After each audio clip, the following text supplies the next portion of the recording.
off?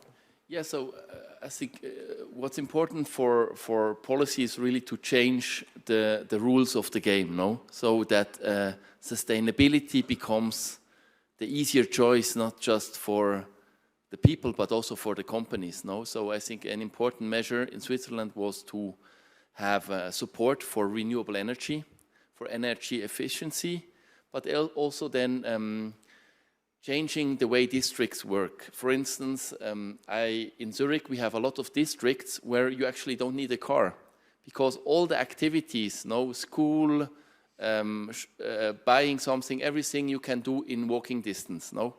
And by doing that, no, people don't buy a car, and it's not felt like actually they would like to have a car and they are not allowed to have it, but they simply don't need it because the environment was built in a way that they don't need it. And I think this is what policy needs to do. They have to change the environment.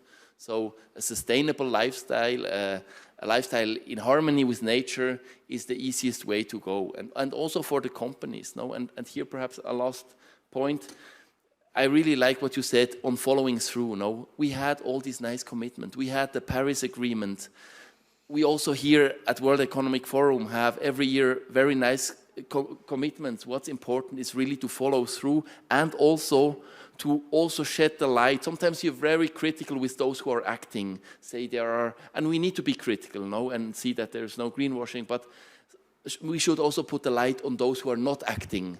And I think policy needs to try, and I think, for instance, Biden's suggestion that the government only buys with companies who commit to Paris, who commit to science-based targets, I think that's a smart policy. So that policy tries to leverage also the action from companies and somehow gets all companies to act. No? I think this is a smart way to do politics. In the end, policy needs also to be smart because, again, we need to have the buy-in from all the population, else we are not re-elected and change is not happening. No? So it needs to be smart policy, which is at the same time also transformative. No?